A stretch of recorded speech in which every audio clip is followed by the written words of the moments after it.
in my experience, the only thing you really, truly need when you have children are a reliable coffee maker, a trusted babysitter, and mom friends, MFs for short. But how do you find them? It's not as easy as, oh, she has a kid, we'll be friends. Kind of like when you meet a gay guy and you're all like, hey, you're gay? I have a friend who's gay, you should totally date. No, come to think of it, finding your MF is a lot like dating. You're not looking for a one-night stand. You're looking for the one. Your TMF, true mom friend. You share the same values, you drink the same wine, and perhaps this one goes without saying, you don't attack each other in public parks. Let's back up. When my neighbor had a baby, she really wanted into my MF circle. For the sake of this story, we shall call her Crazy Lazy Eye. This is not meant to be mean, rather it's just descriptive. Her gaze never quite meets yours, or does it? But that's not the reason we didn't click. The crazy part is why we didn't click. Here's some examples. 1, she called me to complain that her doctor would not give her a C-section at 32 weeks. 2, she invited me over for coffee one day, and during the 20 minutes I was there, her mother called 8 times just to check in. 3, she never lets her kid out of the stroller, and I'm sorry if that sounds too judgmental, but at age 3, WTF. 4, her greatest sin, she stole my babysitter. Unforgivable, right? And 5, that day at the park. I was there with my TMF Janice, who's really more of a TMF WING TSB LGT BGD. True mom friend who I never get to see because life gets too busy, gosh darn it. Janice and I met with our kids at Indian Boundary Park. It was one of those glorious summer days where the park was filled with that buzz of happy kid energy, when suddenly I felt a dark cloud descend. Sure enough, there was Crazy and her mom pushing a stroller off in the distance behind Janice. Don't look now, but my neighbor's here. Of course, Janice turned, and just like that, the Crazy clan was beelining towards us. As they approached, I politely introduced them, and then we tried to get wrapped back up in conversation so Crazy might get the hint. But subtle never works with Crazy. So she engaged my children instead. Boys, come over here and play with my baby. How do you play with a kid who's trapped in a stroller?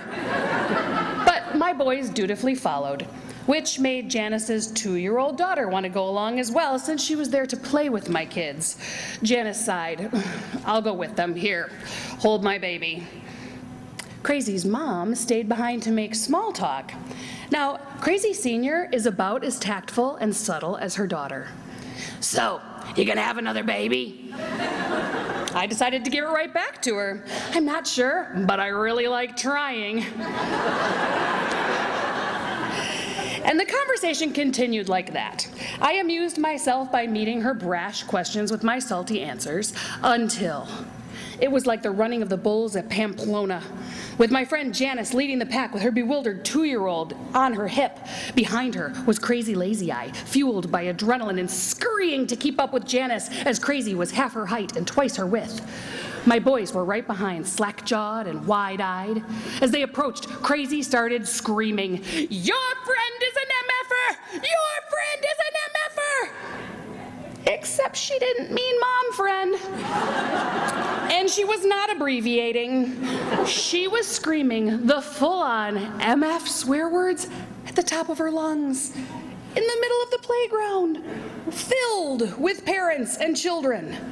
She continued to scream that, pointing her finger and shaking until I said, "Please, language, the children." It was all I could get out. "Every time I came near the boy, she would take her daughter away," CLE whined. Janice, letting her south side show. "Maybe I didn't want my daughter in the sun. You're just an MFer." I was sure this was going to have a bloody end.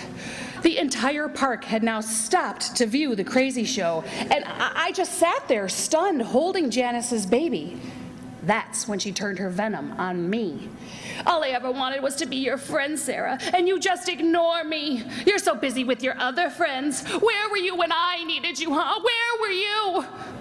And with that, the crazy train just up and pulled out of the park. I wanted to scream after her. Take the next bus to the loony bin, lady. Do not pass go. Do not collect $200. But that's when I realized that every eye in the park was on me, most especially my children.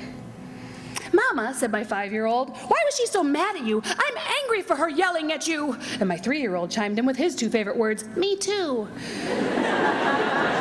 Snapped to by the innocent, questioning faces before me, I opened my mouth, and my mother's words tumbled out. I am only in charge of myself and my emotions. I cannot control her behavior, but I can decide that I don't care to be treated that way, and although I will not be mean back, I will not choose to play with her in the future. So right, so rational, so not how I was feeling inside. But sometimes in setting a good example for our kids, we wind up behaving better ourselves. Bonus. Upon reflection, I get how crazy was feeling. I know moms need friends. I need other moms. We need each other. But the friendship, it can't be forced or just dialed in. It has to be a real connection. And although our breakup was messy and public, Crazy and I just weren't meant to be. Because TMFs, they get it. They get you. You have a shorthand, and things just seem right when you're together. Like Janice.